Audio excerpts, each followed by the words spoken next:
日本語とか英語とかっていうように宮島達夫の言葉になっているんですよ。海に対する恨み事という人は一人もいらっしゃらなかったんですよね。海を象徴するような作品にしたいなというふうに。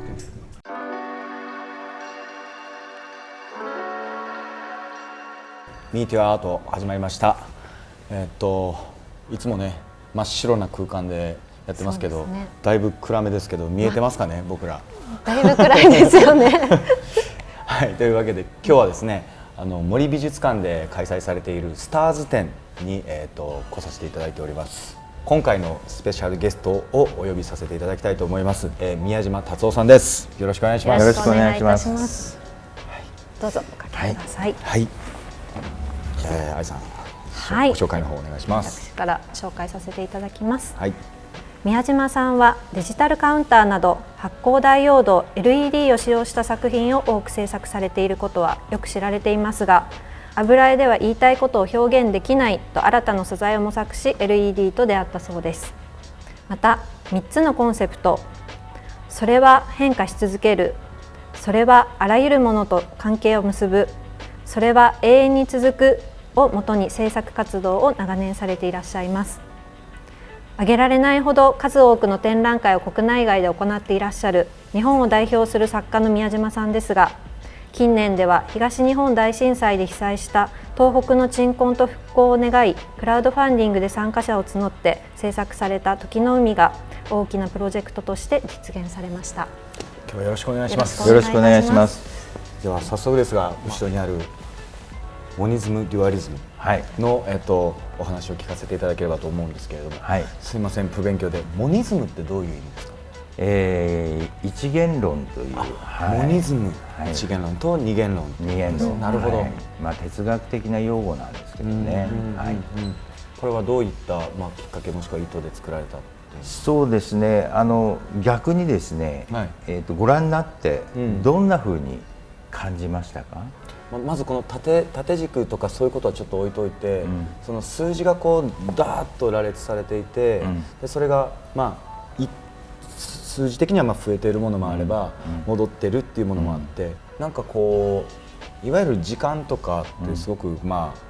だ世間的にはリニアに走ってるみたいなイメージってやっぱ過去現在未来っていうのがやっぱありますけど、こういうふうにこうやっぱランダムに、しかもスピード感覚もバラバラで戻ってるものもあれば進むものもあってっていうのを見てると、やっぱその時間感覚っていうかリニアじゃないんじゃないのって、僕はずっとなんか思ってるところはあるんですけど、なんかそういうのをすごくこう打ち出してくれている印象っていうのが僕はあります。素晴らしいですね。よく現代アートが難しいので、皆さんすぐに、答えを求めたがるんですね。それで説明してくださいっておっしゃって、で、作家ですからもちろん意図はあって、それなりのコンセプトがあって作ってるんですが、そのコンセプトを最初に説明しちゃうと、作者ですから、それに縛られちゃって見る方がですね、自由な想像力を働かせられなくなってしまう。ですから最近は非常にその辺は気をつけて、感想からまず聞くようにして、すいません、意地悪な感じで。でもね、とっても素晴らしい理解力というか、センスをお持ちだなと思いました。全くその通りで、私がここで言いたかったのは、一元論二元論っていうのは相反するような概念なんですけど、実はそれは一つの世界を形作っている表と裏のような関係じゃないか。でここで表している、数字のランダムなカウントというのはですね、先ほど紹介していただいた3つのコンセプトに基づいて、時間軸を表現しているんですよね。で全然こう相反する色、赤と緑っていうのは補色って言われるんですけど、そういう相反する色を使うことによって一元論と二元論という相反する概念を表現をして、その相反する時間軸を並べて、そして実はそれは一緒なんだよっていう一本の線でそれを表現して、だからリニアではないとかですね、そういうことで全くそのような理解で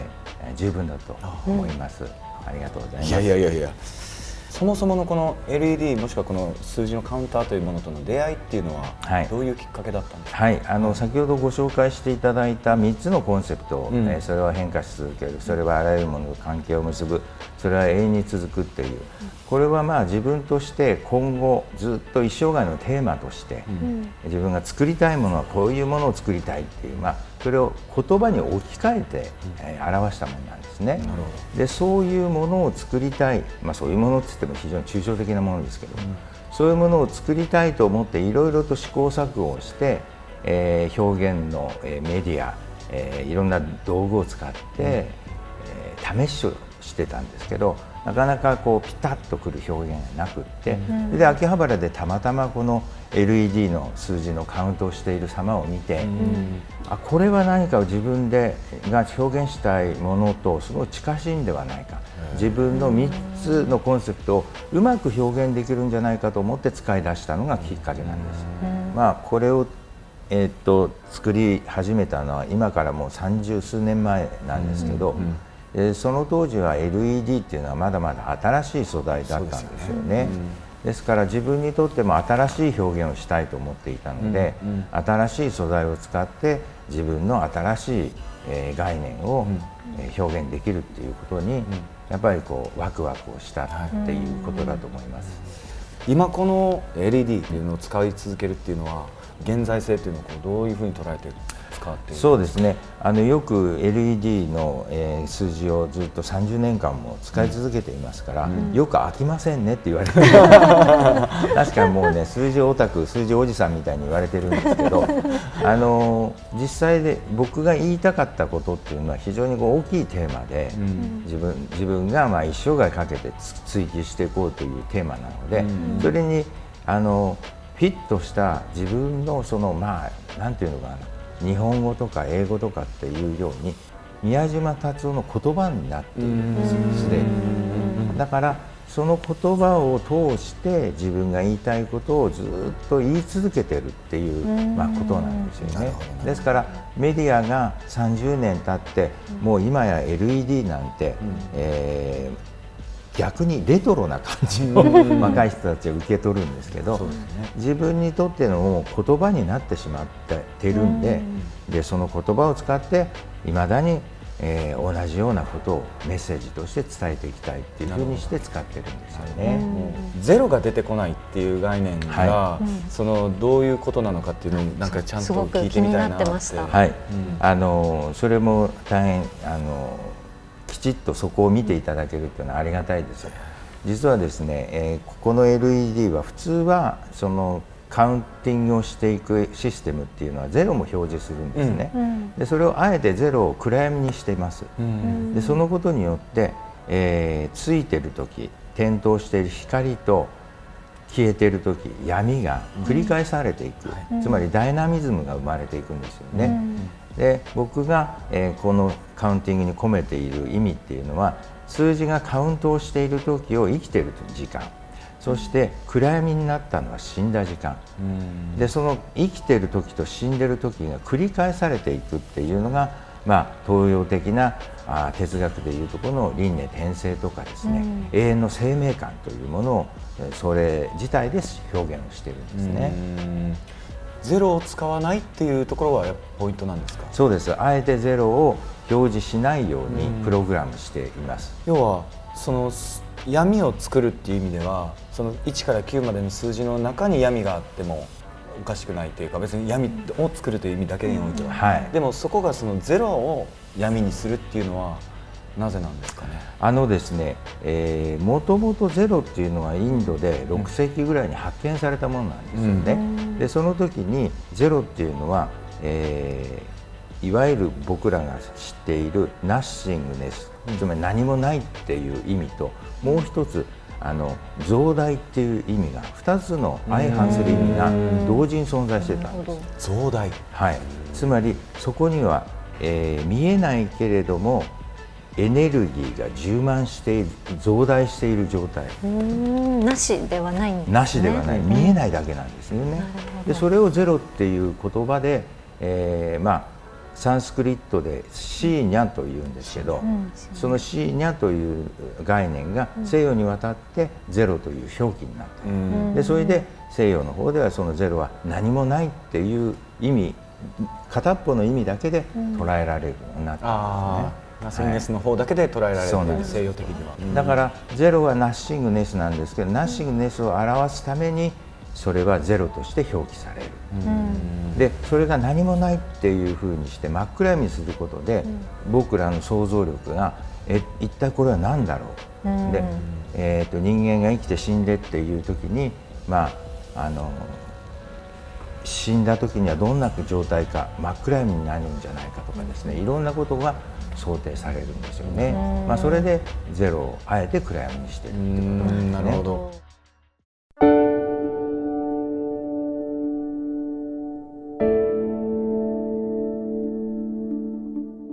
時の海、東北という、作品ですね。直島でもありますよね。そうですよね。同じ作品の系列なんですけど、時の海98という作品が直島にあれは98年に制作されたので、どういった経緯で生まれてきたものなんでしょうか。そうですね、これは東北の大震災がありましたよね。あれを契機にして、構想を開始した作品なんですね。亡くなられた方の鎮魂と、それから東北の未来を作っていくために思いをみんなで集めて、それで一つの作品にして、地域の人たちをなんとか元気づけたいなと、そんな思いから構想されたものですね。これ実はですね、水の中に入ってまして、実際にそうですよね。で少し耳を澄ますとちょっと水の音が聞こえると思います。やはり東北沿岸部の、震災の時に多くの方が津波で亡くなられて、海とのその親和性といいますか、恐怖といいますか、そういうものが一緒に訪れてしまったというか、襲ってきたといいますか、そういう感じだったんですけど、東北の方たちにリサーチをしたところですね、海に対する恨み事という人は一人もいらっしゃらなかったんですよね。不思議なことに、それだけ酸いも辛いも、甘いもですね、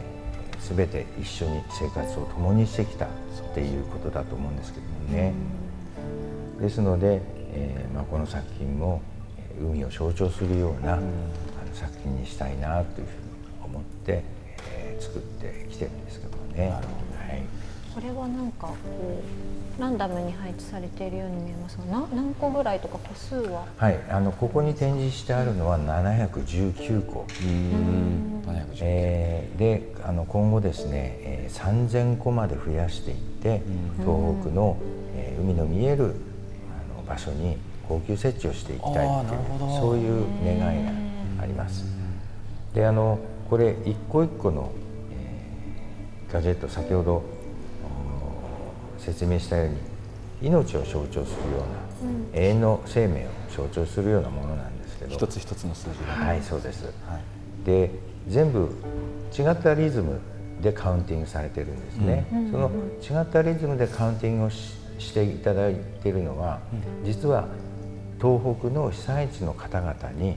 全部タイムセッティングをしていただいて、参加していただいてるんです。そうなんですね。じゃあその719人というのも、その東北の方で参加してくれて、そうです。または東北の方たちが思いを寄せていただける方たちによって、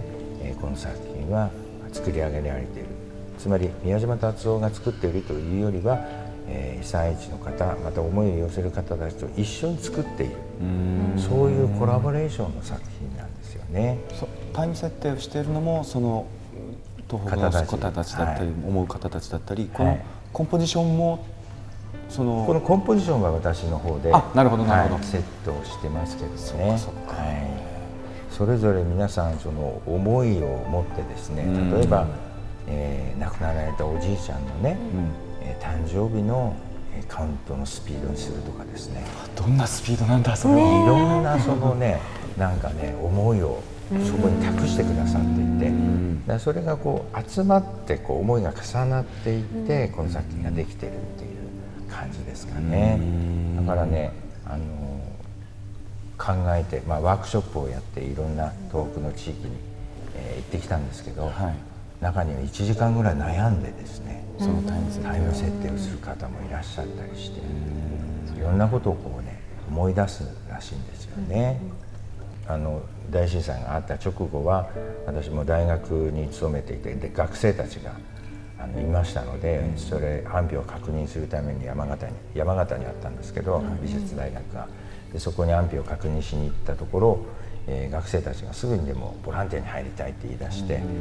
そういう気持ちはありがたいんですけど、安全余震もありましたしね、安全確認もあったんで、じゃあまずは自分が入っていってっていうことでボランティアをさせていただいたんですね。泥かきから始めさせていただいて、で非常に早くボランティアの組織がきちっとして、それで学生もこれだったら大丈夫だと思ったので、それからはもう学生をどんどん送り出してボランティアに入ってもらったりしてたんですけど、そういうフェーズが過ぎて5年ぐらい経った時に、だいぶ落ち着いてきたんですけども、やっぱりこう心のどっかに何かぽっかりと開いたような、それで皆さんがもう忘れ去っている感じが思えて、それで何かこうアーティストとして何かできないかっていうことでこれを構想しだしたんですね。直島のね、瀬戸内の直島という場所でもその時の海98というものがあって、僕あれ最初何年か前に見に行った時にその人の思い、その時はどういうコンセプトで作られたのか分からなかったんですけど、その時に僕が感じられなかったものがなんかすごくここには今ものすごく密集してる感じがすごくして、その時僕が何のコンテクストも知らずに見たっていうのもあったと思うんですけど、なんかすごくこうなんていうんですかね、その宇宙的いろんなこうそうイメージがやっぱここからすごく想起されるなっていうのは、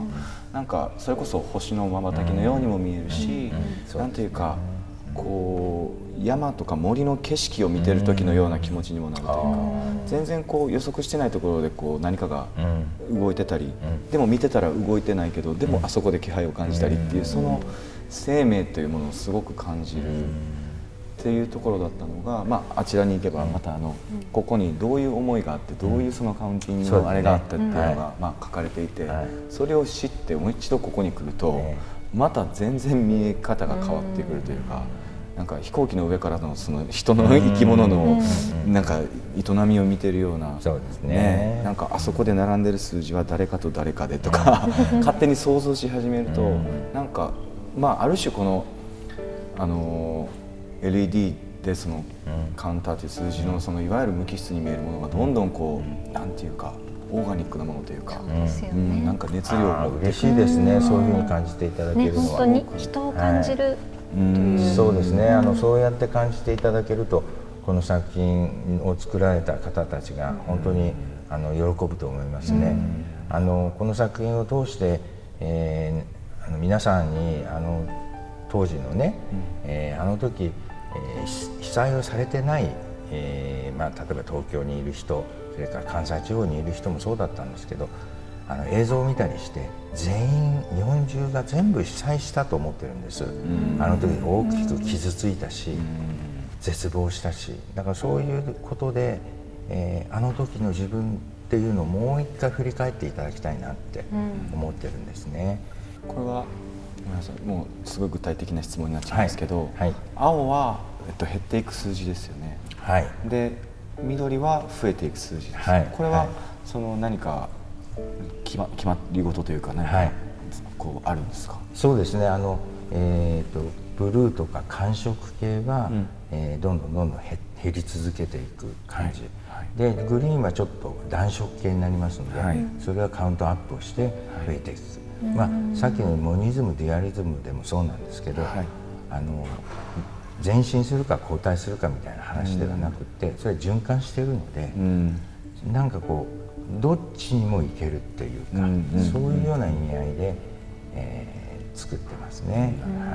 一つ一つのその色もそうですし、カウントダウンアップもそうですし、いろんな人々のこう個性みたいなことを考えてますね。あくまでその減っていく数字というものが別にネガティブというわけではない、全然違いますね。単なるそのキャラクターだと思います。はい。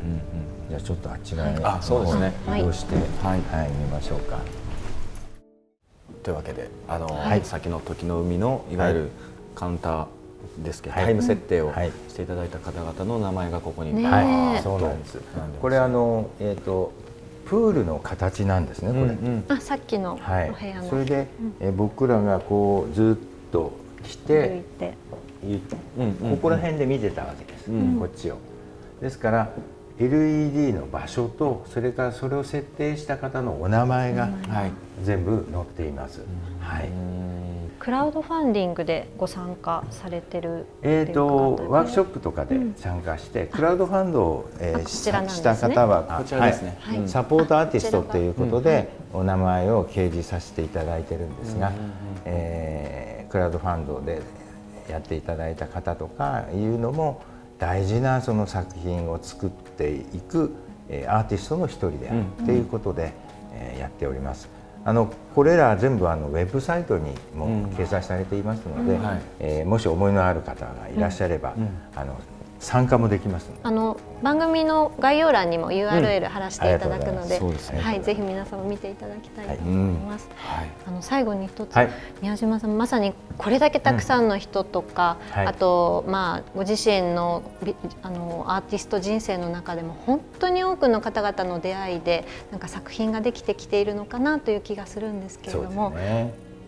中でもすごく印象深かった出会いとか何かあればお聞かせいただきますか。そうですね、やっぱり忘れられないのは南條文夫さんですね、森美術館の元館長でいらっしゃいますけど、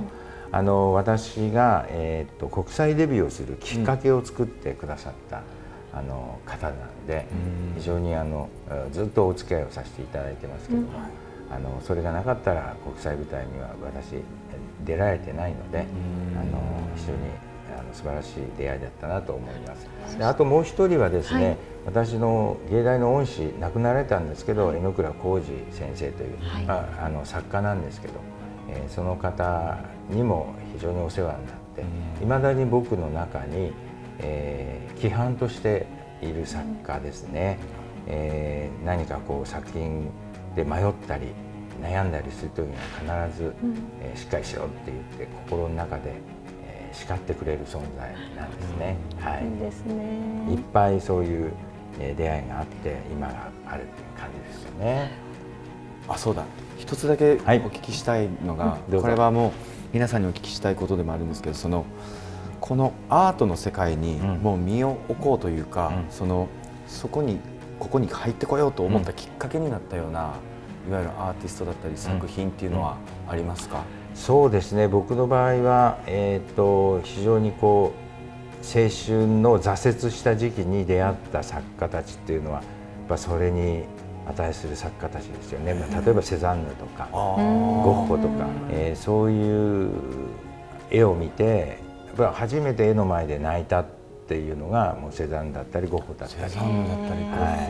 そういう人たちに自分を励まされて、絶望の人生を少しステップアップできたので、今度は自分がそういう逆の立場で、絶望しているような人たちを元気づけられれば本当に嬉しいなっていうふうに思ってますけどね。すごいな、ゴッホからここにつながってくるっていうのは全然違いますけどね。そうですね。時を経て表現方法も異なり、でも気持ちはずっと続いている。つながってると素晴らしいですね。いや、今日は本当にありがとうございました。ありがとうございました。ありがとうございました。宮島達夫さんでございました。